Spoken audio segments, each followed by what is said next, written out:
भारत के उत्तर प्रदेश के 19 गांव और उन गांवों की दर्जनों से अधिक समस्याएं और 50 लगभग उन 19 गांव के 50 से 60 हज़ार की आबादी और इस 50 से 60 हज़ार लोगों की तकलीफ़ें, उनके दर्द, उनकी समस्याएं और समाधान सिर्फ एक समाधान यह है कि ये नारायणी नदी है। यह नारायणी नदी का एक धारा है, फिर बीच में छोटा सा टापू है और उसके बाद भी नदी का जो मुख्य धारा है वो है।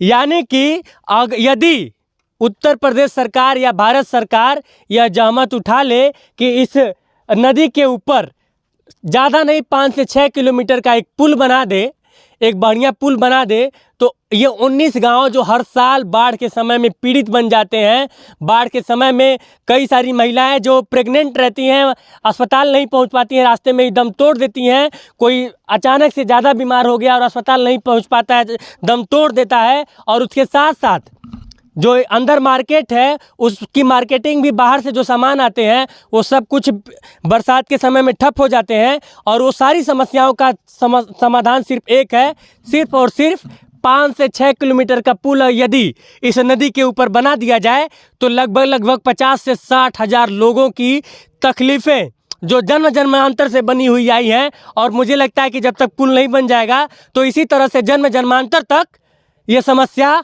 जस की तस पड़ी रहेगी। और यह सिर्फ निवेदन कर रहा हूँ क्योंकि समस्याओं को लगभग पिछले आज पूरे दिन मैं इस पूरे इलाके में भ्रमण किया, लोगों के साथ बैठा, उनके साथ खाना खाया, उनकी समस्याओं को समझा और समझने के बाद मुझे यह पता चला कि ये लोग भी थक हार चुके हैं। और सबसे बड़ी जो समस्या वो ये है कि इस गाँव में, इन 19 गाँव में बिजली का पोल भी है, बिजली का खंभा भी है, बिजली के तार भी हैं, ट्रांसफार्मर भी है और बिजली का बिल भी आता है। अगर नहीं आता है तो वो है बिजली। और पहले जब आता था तो मुझे एक भाई ने बताया कि सर बिजली जैसे ही बिगड़ जाता था तो 6-6 महीने के लिए बन ही नहीं पाता था। 6-6 महीने तक हम लोग इंतज़ार करते थे तब आता था। लेकिन इधर पिछले 3 सालों से बिजली से 19 गाँव के लोगों ने नहीं देखी है। दूसरी बात, इस पुल के निर्माण में लगातार मोदी जी कहते हैं कि हमने भारत के आखिरी गांव तक बिजली पहुंचा दिया। क्या यह भारत का हिस्सा नहीं है? क्या यह जिस जगह पे हम लोग खड़े हैं यह जगह उत्तर प्रदेश का हिस्सा नहीं है? क्या यह पाकिस्तान में आता है? यदि तो इन लोगों का भी उतना ही अधिकार है जितना अधिकार उत्तर प्रदेश के अन्य जिलों के लोगों का है।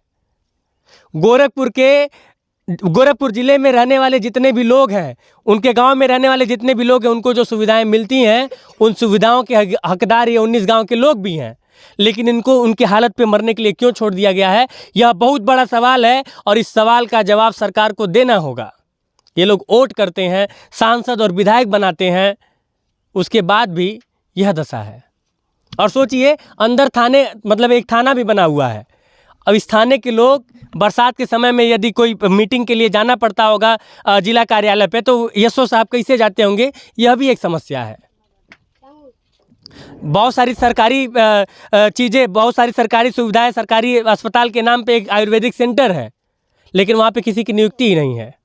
ऐसी कागज़ में नियुक्ति है और कहीं ना कहीं यह एक बहुत बड़ी समस्या है। और इस समस्या का समाधान तभी हो सकता है जब हम और आप मिलकर आवाज़ उठाएंगे और आवाज़ सदन तक पहुंचेगी। क्या नाम हुआ आपका? मुकेश राय। कहाँ के रहने वाले हैं? इसी क्षेत्र के रहने वाले हैं जी। मैं जितनी भी बात बोला हूँ आप ध्यान से सुन रहे थे, एक भी बात मेरी गलत है? नहीं, आप जो भी बोले हैं इस रेता क्षेत्र के लिए बहुत बढ़िया बोले हैं। और जो भी आप कहे हैं अगर वो विकास गवर्नमेंट के द्वारा कर दी जाती है तो यहाँ के लोगों का बहुत उद्धार हो जाएगा। सबसे बड़ी समस्या क्या है? यहाँ सबसे मुख्य समस्या है जो हम लोग का रास्ता नहीं है। अगर पुल का निर्माण होना चाहिए। अगर रास्ता हम लोग को मिल जाता है, यहाँ से हमारा मुख्यालय से रास्ता अगर हम लोग को डायरेक्ट मिल जाता है तो हम लोग की समझ लीजिए कि 90% से परेशानियाँ जो है दूर। अच्छा, क्या नाम बताया? मुकेश राय। मुकेश भाई, ये बताइए कि मैं जिस रास्ते से आया हूँ क्या वही एकमात्र रास्ता है आने के लिए? यहाँ पे सर बिहार से होके आया हूँ जी। अभी तो बरसात के समय में वही रास्ता एक केवल है, लेकिन जब नदी में पानी कम हो जाता है, पानी का स्तर जब नीचे हो जाता है तो यहाँ पे उत्तर प्रदेश सरकार द्वारा एक पीपा का पुल लगवाया गया है,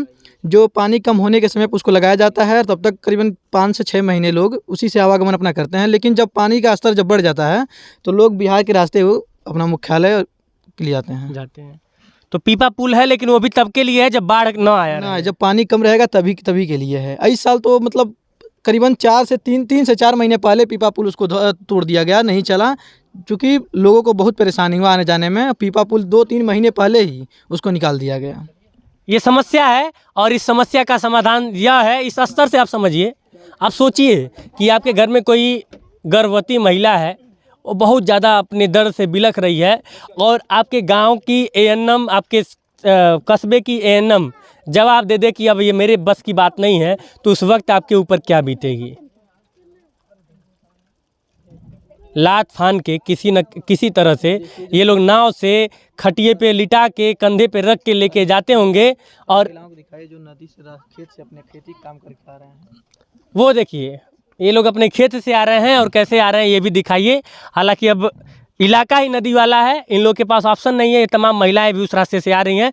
लेकिन मैं क्या कह रहा हूँ, मेरे पास मुख्य समस्या ये है कि जब वो महिलाएं, गर्भवती महिलाओं के साथ यह विपत्ति आती होगी, तो उस समय उनके घरवाले के ऊपर और उस महिला के ऊपर क्या बीतती होगी।